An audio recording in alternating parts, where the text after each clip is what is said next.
Hello, good morning everyone. कैसे हैं आप सभी? आई होप कि आप सभी ठीक होंगे। घर पे रहकर हमारे यूट्यूब चैनल को देख रहे होंगे और डेली की डेली आप नोट्स भी प्रिपेयर कर रहे होंगे। देखिए, आपके लिए टॉपिक जो है मैं आपके लिए करा चुका हूँ, रक्त आपको फिनिश करा चुका हूँ। अभी जो चल रहा है वो रेस्पिरेटरी सिस्टम यानी श्वसन तंत्र आपको कराया जा रहा है।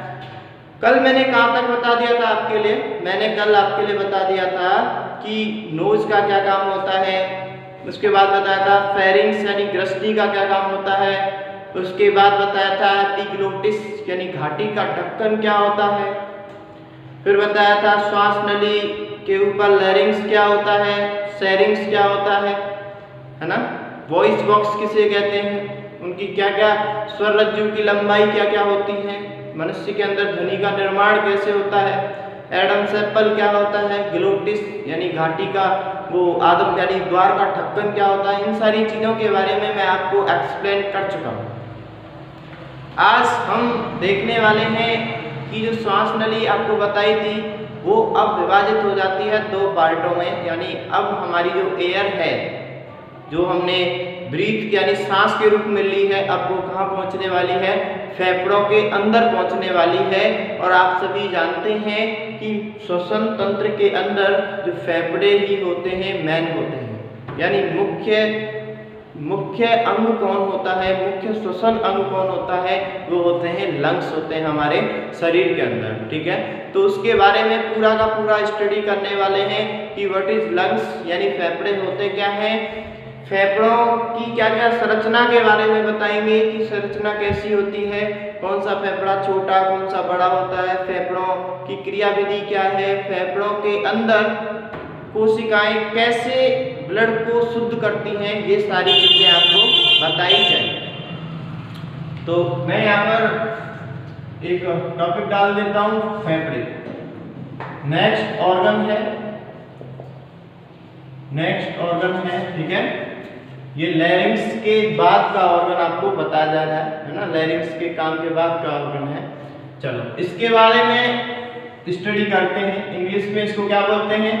लंग्स बोलते हैं। और इसे देखो कभी कभी फुफ्फुस भी बोल दिया करते हैं।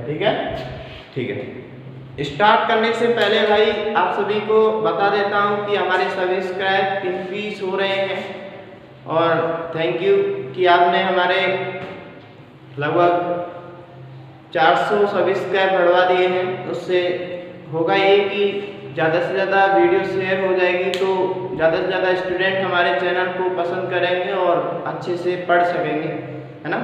और आप कमेंट नहीं आ रही है स्टूडेंट्स, कमेंट प्लीज़ कर दिया करो, चाहे वीडियो अच्छी हो या आपको प्रॉब्लम्स आ रही हो तो कर दिया करो, जिससे कि हम आपकी प्रॉब्लम सॉल्व कर सकें। ठीक है, चलो यहाँ पर देखिए लंग्स हैं यानी फेफड़ों के अंदर आपको बता देता हूँ कि पूरी की पूरी कहानी यहाँ पर आपको पूरी गहराई के साथ बताया जाएगा कि फेफड़े होते क्या हैं। देखो मान के चलिए ये हमारी श्वास नली है। क्या ये भैया? श्वास नली है, श्वास नली है, ठीक है। इसी को इंग्लिश में क्या बोलते हैं? विंड पाइप बोलते हैं। क्या बोलते हैं? विंड पाइप बोला जाता है। इसी को साइंस में क्या बोलते हैं? ट्रैकिया बोलते हैं। क्या बोलते हैं? ट्रैकिया इसको बोलते हैं। तो देखिए यहाँ पर एक चीज, ये श्वास नली है, श्वास नली ऊपर किससे कनेक्ट होती है? मान के चलिए नोज से होती है। नोज से जैसे एयर लेंगे तो एयर ऐसे यहाँ पर मूव करती है, ठीक है। अब यहाँ पर मैंने कल आपको बताया था यहाँ पर लैरिंग्स होता है, छोटा सा लैरिंग्स होता है। ये क्या है? लैरिंग्स। इसे हिंदी में क्या बोलते हैं? अपन कंठ बोलते हैं, ठीक है। कंठ बोलते हैं जो कि ध्वनि का क्या करता है? निर्माण करता है। इसके अंदर दो छोटी छोटी स्वर रज्जु भी मैंने बताई थी। इसके ऊपर छोटी छोटी उपास्थियों से एक एडम्स एप्पल बना होता है, एडम्स एप्पल। इसके बारे में भी कल बताया था कि हमारे ध्वनि के तार को क्या करता है? नियंत्रित करता है। यहाँ पर एक ग्लोटिस का ढक्कन होता है। क्या होता है यहाँ पर? ग्लोटिस का ढक्कन होता है, ग्लोटिस, जिसको हम द्वार ढक्कन बोलते हैं, ठीक है। द्वार ढक्कन भी बोलते हैं। यहाँ तक आपको बता दिया था मैंने। आज मैं आपको बताने वाला हूँ कि इससे आगे जो एयर है वो कहाँ पर फेफड़ों में कैसे मूव करेगी, दोनों फेफड़ों के अंदर, है ना, कैसे कैसे कार्य करेगी, इस चीज को समझा देता हूँ आपके लिए। तो देखिए यहाँ पर ये जो श्वास नली होती है ना, इसका हो जाता है भैया विभाजन। क्या हो जाता है? विभाजन। जैसे एक चली गई ऐसे और एक चली गई ऐसे, ठीक है, ऐसे यहाँ पर इसका विभाजन हो जाता है। देखो यहाँ पर एक मान के चलिए ये लंग्स है, ये आपका लंग्स है, ठीक है, और एक लंग्स आपका जो है वो ये, ठीक है। आप पूरी स्ट्रक्चर को ध्यान से समझते जाना, मैं आपको बता रहा हूं। ये कौन सा होगा? ये होगा बायां फेफड़ा। कौन सा होगा? बायां फेफड़ा। ये कौन सा होगा? ये होगा दायां फेफड़ा। भाई ये बाईं तरफ है तो बायां फेफड़ा, ये दाईं तरफ है तो दायां फेफड़ा। चलो ये क्या है फिर भाई? ये होता है हृदय गुहा। क्या होती है ये? हृदय गुहा, यानी कार्डिक नोच इसको बोलते हैं। यानी आपका जो हार्ट होता है ना, हृदय, जो रक्त परिसंचरण तंत्र में बताया था, वो हृदय थोड़ा सा इस खांच में फंसा हुआ होता है। 80 ग्राम आपका हृदय जो होता है वो इस खांच में फंसा हुआ होता है, इसे हम बोलते हैं हृदय गुहा, ठीक है। इस हृदय गुहा के कारण ही ये फेफड़ा छोटा होता है और ये कैसा होता है? बड़ा होता है आकार में, ठीक है। आपको ये भी आपको याद रखना है। चलो इससे आगे मैं आपको बता देता हूँ कि ये जो बीच में रिक्त स्थान आपको दिखाई दे रहा है ना, ये दोनों फेफड़ों के बीच की जो खाली जगह होती है, इसे साइंस में हम मीडिया स्टेनम बोलते हैं। क्या बोलते हैं? मीडिया स्टेनम बोलते हैं। मीडिया स्टेनम, इसके बीच के रिक्त स्थान को बोला जाता है। आपको ये याद रखना है, ठीक है। ये हृदय गुहा होती है, बायां फेफड़ा, ये दायां फेफड़ा। अब मैं आपसे यहाँ पर देखते हैं कि ये जो विभाजन होता है ना, ये श्वास नली का 1 डिग्री विभाजन होता है। यानी ये जो विभाजन होता है वो श्वास नली का 1 डिग्री विभाजन होता है, प्राथमिक विभाजन होता है। और इन्हीं दोनों नलियों को हम क्या बोलते हैं? इन्हीं दोनों नलियों को हम बोलते हैं, इंग्लिश में तो बोलते हैं ब्रोंकाई। क्या बोलते हैं? ब्रोंकाई। लेकिन हिंदी में बोलते हैं इसे वायु नलिका। क्या बोलते हैं? वायु नलिका। ये भी वायु नलिका और ये भी क्या है? वायु नलिका। यानी श्वास नली के पहले विभाजन को हम ब्रोंकाई अथवा वायु नलिका कहते हैं। उसके बाद आपकी एयर जो है यहाँ तक पहुँच जाएगी फेफड़ों तक। फेफड़ों में पहुँचने से पहले फिर दोबारा से ये जो नली है वो छोटी छोटी डक्ट्स में, यानी छोटी छोटी नलिकाओं में विभाजित हो जाती है। इस प्रकार से एक गुच्छा सा तैयार हो जाता है। समझ में आया? ये नली भी क्या होती है? छोटी छोटी नलियों में विभाजित हो जाती है। ऐसे छोटी छोटी नलियों में विभाजित हो जाती है और इन नलियों के नाम को बोलते हैं, प्रत्येक नली के नाम को बोलते हैं हम क्या? इंग्लिश में तो बोलते हैं ब्रोंक्यूलस। क्या बोलते हैं? ब्रोंक्यूलस। हिंदी में क्या बोलते हैं? वायु कोष्ठ नलिका। क्या बोलते हैं? वायु कोष्ठ नलिका। वायु कोष्ठ नलिका बोला जाता है। समझ गए होंगे भाई? पहले विभाजन को तो हम ब्रोंकाई बोलते हैं और दूसरे विभाजन को हम ब्रोंक्यूलस यानी वायु कोष्ठ नलिका बोलते हैं। ये सभी फैक्ट्स आपको याद रखने हैं फेफड़े के अंदर। फिर देखो एयर इनमें से होकर जाएगी और एयर जैसे जाती है, मूव करती है, तो एक और विभाजन होता है जिसे हम तीसरा विभाजन या 3rd डिग्री डिवीजन कहते हैं। ऐसे गुब्बारे जैसी संरचनाएं, अंगूर जैसी संरचनाएं हो जाती हैं आगे चल के। जैसे ऐसे इन नलियों पर एंड में जहाँ होता है, नलियों का एंड जहाँ पर होता है वहाँ अंगूर जैसी स्ट्रक्चर बन जाती हैं या वहाँ पर गुब्बारे नुमा संरचनाएं बन जाती हैं, ठीक है। और यहाँ से एयर निकलती है। इन गुब्बारे जैसी संरचनाओं को हम इंग्लिश में एल्वियोली बोलते हैं और हिंदी में बोलते हैं वायु कोष्ठक। क्या बोलते हैं? वायु कोष्ठक बोलते हैं। लेकिन एक बात आपको भैया याद रखनी है कि हमारे शरीर में अंग होते हैं, अलग अलग प्रकार के होते हैं या नहीं, आप सभी जानते हैं। नाक होते हैं, कान होता है ना, फेफड़े होते हैं, किडनी होती है, लंग्स होते हैं और आपका हार्ट होता है, हृदय होता है।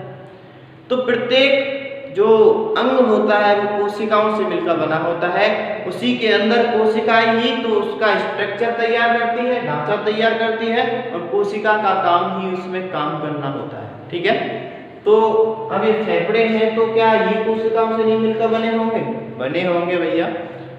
तो इसमें कोशिका का नाम क्या होता है? इसमें कोशिका का नाम होता है एल्वियोली या फिर वायु कोष्ठक, इसमें कोशिका का नाम होता है। ठीक है, तो ये बहुत सारी कोशिकाएं इस फेफड़े के अंदर होती हैं और इन कोशिकाओं का नाम होता है एल्वियोली। क्या होता है? एल्वियोली इन कोशिकाओं का नाम होता है। और अभी आपको याद रखना है कि इन कोशिकाओं की संख्या कितनी होती है दोनों फेफड़ों के अंदर। तो आपको याद रखना है कि एक फेफड़े के अंदर एल्वियोली या फिर वायु कोष्ठकों की संख्या 15 करोड़ होती है। तो दोनों में लगभग कितनी हो जाएगी? दोनों में लगभग हो जाएगी 30 करोड़। कितनी हो जाएगी? 30 करोड़, यानी 15 करोड़ प्लस 15 करोड़ लगभग कितनी हो जाएगी? 30 करोड़। आपसे कोई भी क्वेश्चन पूछ सकता है लंग्स के अंदर कोशिकाएं कितनी होती हैं? लंग्स के अंदर कोशिकाएं होती हैं 30 करोड़, है ना। चलो, यहाँ तक आपको समझ में आ गया होगा। दोबारा से मैं आपको बता दूंगा। पहले एक बात और देख लीजिए कि प्रत्येक अंग के प्रोटेक्शन के लिए झिल्ली बनी होती है। क्या बनी होती है? झिल्ली बनी होती है। तो इस पर फेफड़ों पर भी एक झिल्ली लगी होती है जिसका नाम होता है पिलुवेरा झिल्ली। कौन सी झिल्ली होती है? पिलुवेरा झिल्ली होती है, जो क्या करती है? प्रोटेक्शन देने का काम करती है। पिलुवेरा झिल्ली यानी पिलुवेरा मेम्ब्रेन होती है जो कि इसको प्रोटेक्ट करती है, सुरक्षा प्रदान करती है। ये चीज भी आपको याद रखनी है। ठीक है, तो यहाँ से क्वेश्चन कैसे बनते हैं इस चीज को मैं दोबारा से डिफाइन कर दूंगा। उससे पहले आपको बता दूं कि जो फेफड़े होते हैं ना, वो हमारे शरीर के लंग्स जो होते हैं वो शरीर के मुख्य श्वसन अंग होते हैं। क्या होते हैं? मुख्य श्वसन अंग होते हैं।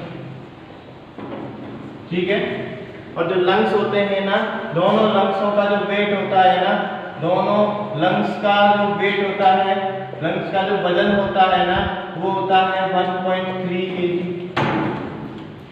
और आपको मैं बता दूं कि शरीर का सबसे बड़ा जो आंतरिक अंग होता है वो लीवर होता है, यकृत होता है।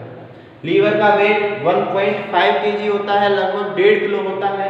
लेकिन इसका जो वेट होता है दोनों फेफड़ों का वो होता है 1.3 kg। तो पहले नंबर पे कौन? लीवर यानी यकृत हो जाएगा। और दूसरे नंबर पे कौन सा ऑर्गन सबसे बड़ा हो जाएगा? फेफड़े हो जाएंगे। तो हम कह सकते हैं यह शरीर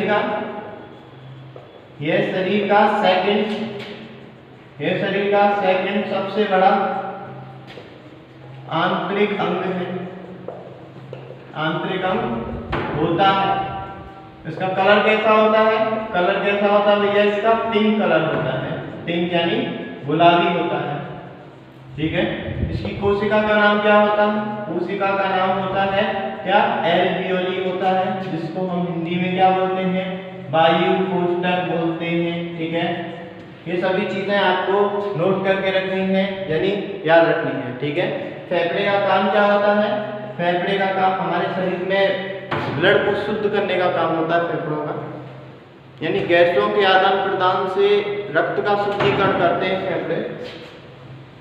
रक्त को शुद्ध करना इनका काम होता है, इनका कार्य होता है। ये सभी फैक्ट्स आपको याद रख लेने हैं। किसके? ये लंग्स के अंदर आपको याद रखने हैं। ठीक है, दोबारा से देख लो एक जल्दी से कि ये नली जो है, श्वास नली 2 भागों में विभाजित हो जाती है। इसके प्राथमिक विभाजन को बोलते हैं ब्रोंकाई, हिंदी में वायु नलिका। ठीक है, ये आगे जाके छोटी छोटी नलिकाओं में विभाजित हो जाती है, जिसे द्वितीय विभाजन बोलते हैं। ब्रोंक्यूलस इसको बोलते हैं, वायु कोष्ठ नलिका बोलते हैं। ये आगे बढ़कर छोटे छोटे और विभाजन हो जाते हैं गुब्बारेनुमा संरचना में, उसे बोलते हैं वायु कोष्ठक या इंग्लिश में एल्वियोली बोलते हैं।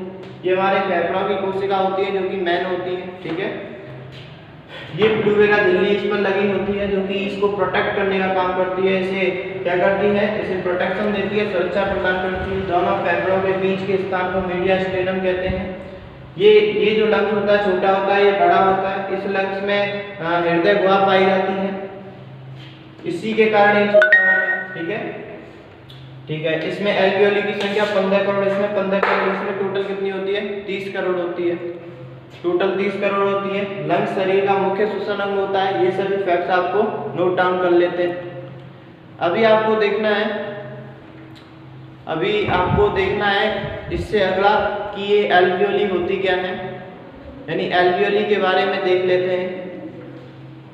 एल्वियोली होती क्या है, देखो एल्वियोली के बारे में। देखो जो एल्वियोली होती है ना, वो हमारे फेफड़ों की कोशिका होती है। क्या होती है? कोशिका होती है हमारे फेफड़ों।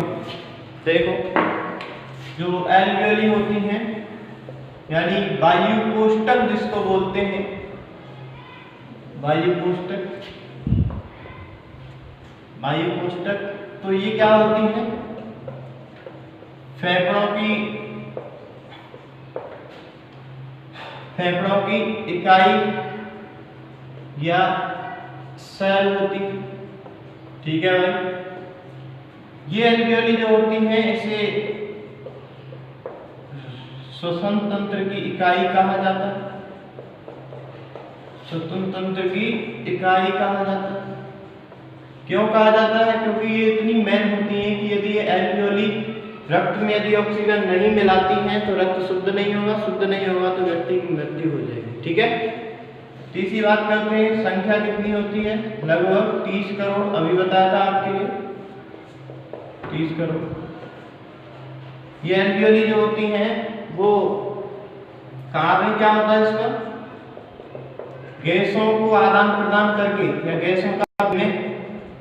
गैसों के विनिमय से रक्त का प्यूरिफिकेशन, रक्त को शुद्ध करती है, रक्त को शुद्ध करती है। और एक मुख्य कार्य यानी एल्वियोली जो होती हैं कोशिकाएं, ये वायु कोष्ठक जिसको हिंदी में बोलते हैं, ये इतना सारा काम हमारे फेफड़ों के अंदर करता है अकेला, इसलिए मेन होती है, मुख्य होती है। संख्या इसकी 30 करोड़ होती है। ठीक है, और इसकी संरचना की बात और कर लेते हैं। स्ट्रक्चर, इसकी संरचना अंगूर के समान होती है, अंगूर के समान होती है। ठीक है, आपने देखा होगा डायग्राम के अंदर। तो ये सभी फैक्ट्स आपको नोट डाउन कर लेते हैं। मिलते हैं आपसे नेक्स्ट वीडियो में, है ना। तो आपको यही बताना चाहता हूँ भाइयों, बार बार आपसे बोलता हूँ कि हमारा चैनल नहीं, आप सभी लोगों का चैनल है। सो आप यदि आप सभी सपोर्ट कर देंगे तो ये चैनल थोड़ा और आगे बढ़ सकता है। कमेंट कीजिए, लाइक कीजिए, शेयर कीजिए और सब्सक्राइब करना ना भूलिए। ठीक है, और सभी स्टूडेंट से मेरा एक रिक्वेस्ट है कि आप सभी डेली की डेली वीडियोस को देखें, व्यूज़ करें। और जब तक व्यूज़ नहीं करेंगे हमारी वीडियो आगे प्रमोट नहीं होगी। ठीक है, तो आप सभी अच्छे से पढ़ाई करते चलें, सुरक्षित रहें, घर पे रहें, सेफ रहें। समझता हूँ कि इस टाइम में आप बोर हो रहे होंगे, लेकिन कोई नहीं, ये परेशानी सिर्फ आपकी नहीं है, भारत के प्रत्येक नागरिक की है। भारत की क्यों, पूरे विश्व के नागरिक की है। ठीक है, धन्यवाद।